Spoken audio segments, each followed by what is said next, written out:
Welcome to my channel. মই হিৰামণি আজি আৰু এটা নতুন ভিডিও লৈ আপোনালোকৰ ওচৰত আহিছো। আজিৰ টপিকটো হ'ল ডিজিটেল স্ক্ৰিনৰ পৰা লৰা-ছোৱালীৰ বা শিশুসকলৰ কেনেকুৱা ধৰণৰ ক্ষতি হ'ব পাৰে। আজিকালি লৰা-ছোৱালীবোৰ ডিজিটেল চাইল্ড হৈ পৰিছে। মানে দিনটোৰ বেছিভাগ সময় ডিজিটেল স্ক্ৰিনৰ সন্মুখতে কটায়। ডিজিটেল স্ক্ৰিন মানে হ'ল টিভি, মোবাইল, কম্পিউটাৰ, ট্যাব আদিবোৰক আমি ডিজিটেল স্ক্ৰিন বুলি ক'ব পাৰো। আজিৰ ডিজিটেল যুগত শিশুটিক একেবাৰে ডিজিটেল স্ক্ৰিনৰ পৰা দূৰত ৰখাটো অসম্ভৱ।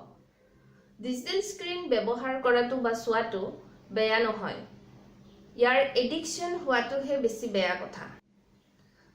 আজিকালি সকলোৰে ঘৰত স্মাৰ্টফোন নথকা মানুহ নাই।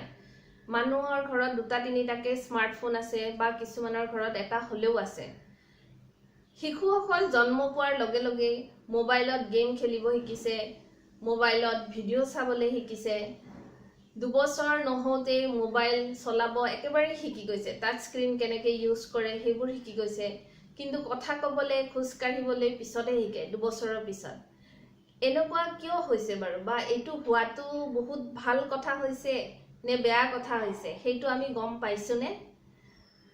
বহুত পেৰেণ্টছে বা মাক বাপেকে বা ঘৰৰ ককা আইতাসকলে বহুত সুখী হয় যে আমাৰ শিশুটি বা ল'ৰাজনীয়ে ছোৱালীজনীয়ে ইমান স্মাৰ্ট হৈছে, মোবাইল চলাব জানে। কিন্তু এইটো সুখৰ বিষয় জানো? এইটো আচলতে সুখৰ বিষয় নহয়, এইটো চিন্তাৰহে বিষয়। তো আহক আমি ডিছকাছ কৰোঁ ভিডিঅ'টোত চিন্তাৰ বিষয় কিয় হ'ব পাৰে। ইমান সৰু শিশু এটাই যদি স্মাৰ্টফোন চলাব পাৰে, এইটো কেনেকৈ ক্ষতি হ'ব পাৰে শিশুটিৰ ফিউচাৰত, সেইটো অলপ জানি থ'লে আপুনি ইয়াৰ পৰা বাচিব পাৰিব বা শিশুটিক বচাব পাৰিব। বাঢ়ি অহা শিশুটিক যদি আপুনি টাচ স্ক্ৰিনৰ ব্যৱহাৰ শিকাইছে, তেনেহ'লে সেই ব্যৱহাৰে শিশুটিৰ ওপৰত কিছুমান ক্ষতি কৰিব পাৰে। ক্ষতিবোৰ এনেকুৱা ধৰণৰ হ'ব পাৰে, মানসিক বা শাৰীৰিকভাৱে দুটা ক্ষেত্ৰত ক্ষতি হ'ব পাৰে।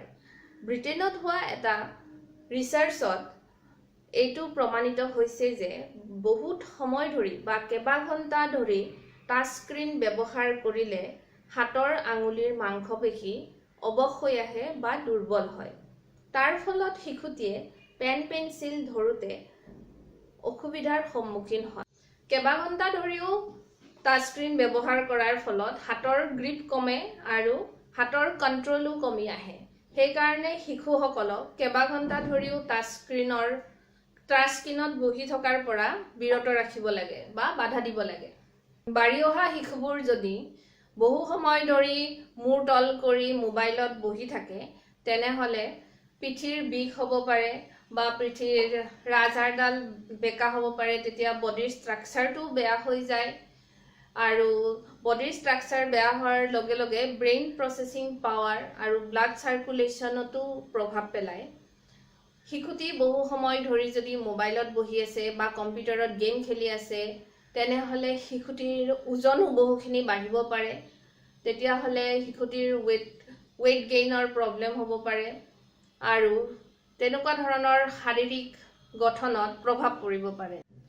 যেতিয়া তেওঁক মোবাইলৰ পৰা আঁতৰাই অনা হয় বা ডিজিটেল স্ক্ৰিনৰ পৰা আঁতৰাই অনা হয়, তেনে ক্ষেত্ৰত শিশুটি বহুত খঙাল হৈ পৰে, কাৰো কথা নুশুনে বা মাক দেউতাকৰ লগত কথা নাপাতা হয়।